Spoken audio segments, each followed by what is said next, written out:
तो कहानी की शुरुआत होती है और हमें 15 साल पहले का समय दिखाया जाता है, जहाँ पर हम मैट और उसकी गर्लफ्रेंड को देखते हैं। तभी इनके पास एक कॉल आती है और ये लोग एक बहुत ही खास मकसद के लिए निकल जाते हैं, जिसमें इन्हें यूरोप के सबसे खतरनाक गैंगस्टर के घर से एक खास तरह की पावर की को हासिल करना होता है। इसीलिए ये लोग उस गैंगस्टर के घर मेहमान बनकर पहुंच जाते हैं, जहां पर एमिली अपने हाथ पर एक स्प्रे लगाती है और उस गैंगस्टर से मिलाती है तो उसका फिंगर उसके हाथ में आ जाता है। इसके बाद वो उस पावर की को हासिल कर लेते हैं, लेकिन तभी अलार्म बजने लगता है और वहाँ पर कुछ गुंडे आ जाते हैं, लेकिन वो दोनों उन्हें मारकर वहाँ से भाग जाते हैं। इसके बाद ये लोग वेरन नाम के एक शख्स के पास जाते हैं, जो MI6 का एजेंट होता है और ये CIA वालों के साथ भी काम करता है। और इसी ने ही इनके लिए एक प्लान भी बुक किया था, जिसके जरिए ये लोग अपने शहर में जा रहे थे और इन्हें CIA वालों को ये पावर की लौटानी थी। रास्ते में एमिली मैट से कहती है कि मैं प्रेग्नेंट हूँ। वो डाउट में ना रहे, इसलिए उसने कई सारे टेस्ट भी किए थे। ये देखकर मैट बहुत खुश होता है। एमिली उससे कहती है कि काम पूरा होने के बाद हम बच्चे की खातिर ये सब छोड़ देंगे, लेकिन इनकी खुशी ज्यादा देर तक नहीं टिकती, क्योंकि प्लान पर कुछ लोग इन पर हमला कर देते हैं और इनसे वो पावर की मांगते हैं, लेकिन वो दोनों उन्हें बुरी तरह मारते हैं। तभी एक शख्स एमिली पर गन से वार करता है, लेकिन वो गोली पायलट को जाकर लगती है, जिससे उसकी डेथ हो जाती है और इनका प्लान क्रैश होने लगता है, जिसका फायदा उठाकर ये लोग सभी गैंगस्टर को मार देते हैं। अब इनका प्लान एक बहुत ही गहरी खाई में गिरने वाला होता है, इसलिए ये लोग एक ही पैराशूट से नीचे कूद जाते हैं और इनका प्लान क्रैश हो जाता है, लेकिन इनकी जान बच जाती है, जिससे वो बहुत खुश होते हैं। और मैट एमिली से कहता है कि हमारे पास अच्छा मौका है। प्लान क्रैश होने की वजह से सबको लगेगा कि हमारी डेथ हो गई, इसलिए हम कहीं चले जाते हैं और एक नई जिंदगी की शुरुआत करते हैं। इसके बाद हमें प्रेजेंट का समय दिखाया जाता है और हम मेट और एमिली को देखते हैं। अब इनके एलिस और लियो नाम के 2 बच्चे भी होते हैं और वो दोनों ही फोन चलाने के बहुत शौकीन थे, लेकिन उनके दोनों बच्चे उन्हें बिल्कुल भी पसंद नहीं करते थे, क्योंकि वो लोग उनसे झूठ बोलते थे। इसके बाद वो अपने बच्चों को स्कूल छोड़ने जाते हैं, तो एलिस उनसे कहती है कि आज मैं घर देर से आऊंगी, क्योंकि आज मैं अपने दोस्तों के यहाँ पढ़ाई करने जा रही हूँ। वहीं हम एलिस को देखते हैं, जिसने अपने हाथ में एक रिंग को पहने होता है। तो मैट उससे कहता है कि तुम इस रिंग को निकाल दो, क्योंकि ये बिल्कुल भी अच्छी नहीं लग रही। तो लियो उससे कहता है कि मेरे ब्लड प्रेशर को कंट्रोल रखता है और इसमें GPS भी लगा है, जिससे तुम कहीं भी मुझे ट्रैक कर सकते हो। इसके बाद हम देखते हैं कि लियो तो घर वापस आ जाता है, लेकिन एलिस नहीं आई होती है और काफी रात भी हो चुकी थी, इसलिए मैट और एमिली उसे खोजने जाते हैं। तभी उन्हें एलिस दिखाई देती है, जो अपने दोस्तों के साथ पार्टी कर रही होती है। फिर वो उसके पास जाते हैं और उसे अपने साथ घर चलने को कहते हैं।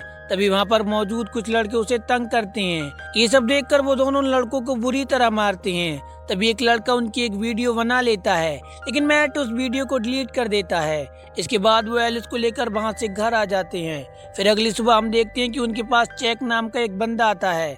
तो मैट उससे पूछता है कि तुमने हमें कैसे खोजा। तो चैक उससे वही वीडियो दिखाता है। वो उनसे कहता है कि तुम्हारी जान अब खतरे में है, क्योंकि अब तुम सबके सामने आ चुके हो, इसलिए अब तुम्हें यहाँ से भागना होगा। तभी एक गोली आकर चैक को लगती है, जिससे उसकी मौत हो जाती है। तभी वहाँ पर कुछ गुंडे आ जाते हैं और मेट पर हमला कर देते हैं। इसके बाद उन्हें चकमा देकर वहाँ से निकल जाते हैं। रास्ते में एमिली उससे कहती है कि पावर की हमारे पास नहीं है, फिर ये लोग हमारा पीछा कर रहे हैं। तो मैट उससे कहता है कि वो चाबी मेरे पास है और मैंने उसे तुम्हारी माँ के घर के पास छुपा दिया है, क्योंकि मैं जानता था कि भविष्य में हमारे साथ ऐसा जरूर होगा। इसलिए अब हमारे पास एक ही मौका है कि हम उस चाबी को CIA वालों को सौंप दें और वो हमारी जान बख्श दें। इसके बाद भी अपने बच्चों के स्कूल जाते हैं और अपने बच्चों को लेकर एयरपोर्ट जाते हैं। एमिली अपने बच्चों को बताती है कि हम तुम्हारी नानी के घर जा रहे हैं। इतना सुनकर वो बच्चे काफी हैरान हो जाते हैं, क्योंकि पहले उन्हें बताया गया था कि उनकी कोई भी नानी नहीं है। उनके समझ नहीं आ रहा था कि उनके माता पिता कौन हैं और वो उनसे क्या छिपा रहे हैं। और फिर कुछ समय के बाद वो न्यूयॉर्क पहुंच जाते हैं और वहां पर उनकी चेकिंग होने के बाद उन्हें आगे भेज दिया जाता है। इसी एयरपोर्ट के बाहर हमें बैरन को दिखाया जाता है। दरअसल एयरपोर्ट की CCTV कैमरे में मैट और एमिली आ जाते हैं, जिससे बैरन को पता चल जाता है कि ये दोनों न्यूयॉर्क में हैं। वहीं दूसरी तरफ मैट अपनी फैमिली को लेकर एक गैस स्टेशन पर रुक जाते हैं, क्योंकि बच्चों को भूख लग रही थी और इन्हें गैस भी डलवाना था। जब एलिस और लियो खाना खाने अंदर जाते हैं तो उन्हें वाईफाई कनेक्शन दिखाई देता है। जिससे वो दोनों अपने माता पिता के बारे में सर्च करने लगते हैं कि उनके माता पिता कौन हैं। इंटरनेट यूज करने से वेरन को उनकी लोकेशन के बारे में पता चल जाता है और वो अपने कई सारे लोगों को उनके पास भेज देता है। लेकिन मैट और एमिली मिलकर वेरन के सभी लोगों को अच्छे से सबक सिखाते हैं। इसके बाद ये अपने बच्चों को लेकर वहाँ से जाने लगते हैं। जब वो जा रहे होते हैं तो रास्ते में इन्हें वेरन मिलता है जो इनके पास ही जा रहा होता है। वेरन एमिली और मैट को पहचान लेता है और उनका पीछा करने लगता है। इनसे पीछा छुड़ाने के लिए मैट ट्रक पर जा रहे पाइपों को नीचे गिराकर रास्ते को ब्लॉक कर देता है, जिससे वेरन इनका पीछा नहीं कर पाता। रास्ते में मैट ये सोच रहा होता है कि आखिर उन लोगों को हमारी लोकेशन के बारे में कैसे पता चला।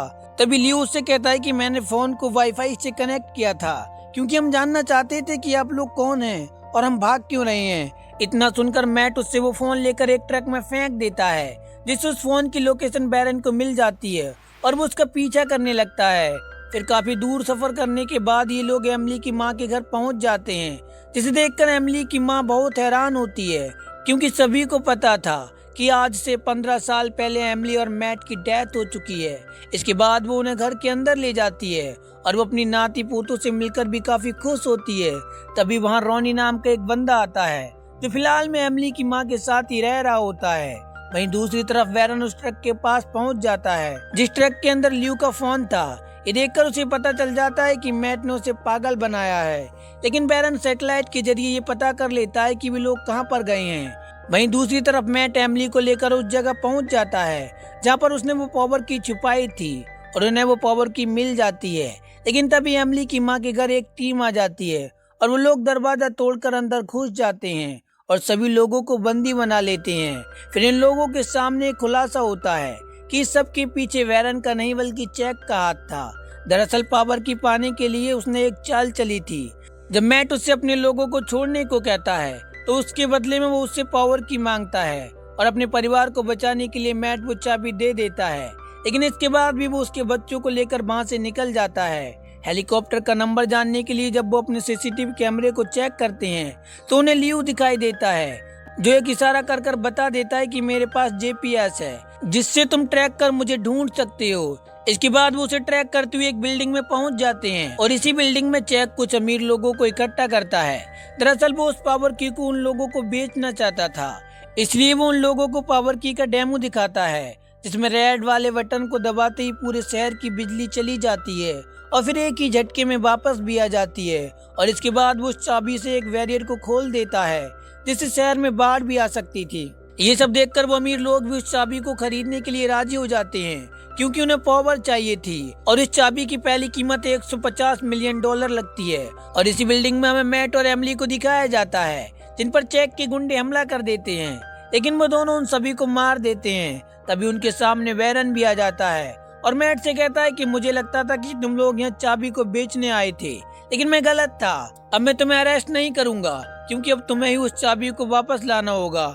इसके बाद वो उसे पकड़ने जाते हैं, लेकिन वो वहाँ से भागकर एक बोट पर पहुँच जाता है और इसी बोट पर मैट और एमिली के दोनों बच्चे भी थी। फिर ये अपने बच्चों को बचाने भागते हैं, लेकिन तभी चैक के आदमी आ जाते हैं और वो उन्हें मारने वाले होते हैं कि तभी वहाँ एमिली की माँ जाती है और उन पर गन से वार कर उन्हें मार देती है। इसके बाद वो एक बोट लेकर चैक का पीछा करते हैं। इसी बीच हमें रॉनी को दिखाया जाता है जो अपनी कार में बैठकर जेनी का इंतजार कर रहा होता है।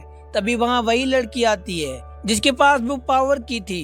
वो लड़की अपनी गाड़ी में बैठकर वहाँ से जाने वाली होती है कि तभी रॉनी अपनी कार से उस लड़की की गाड़ी को ठोक देता है जिससे वो बेहोश हो जाती है और रॉनी उस चाबी को ले लेती है। फिर जेनी उससे कहती है कि तुम्हें इस बैरियर को बंद करना होगा, नहीं तो इस शहर में बाढ़ आ जाएगी। लेकिन रॉनी को ये नहीं पता था कि उस बैरियर को कैसे बंद किया जाएगा। फिर मैट और एमिली चैक की बोट पर पहुंच जाते हैं और चैक के लोगों से फाइट करते हैं। वो दोनों बुरी तरह से चैक के आदमियों को मारते हैं और उन्हें पानी में फेंक देते हैं। उनकी बोट बैरियर से टकराने वाली होती है कि तभी रॉनी अपने दोनों हाथों को लैपटॉप पर तेजी से मारता है जिससे वो बैरियर बंद हो जाता है। इससे पहले कि बोट उस बैरियर से टकराती, एमिली अपने दोनों बच्चों को पानी में फेंक देती है और वो दोनों भी खुद पानी में कूद जाते हैं। इसके बाद वो बोट बैरियर से टकरा जाती है जिससे चैक की डेथ हो जाती है। इसके बाद एमिली और मैट वो चाबी लेकर CIA वालों को दे देते हैं और आजाद हो जाते हैं। और इसी के साथ इस कहानी का यही अंत हो जाता है।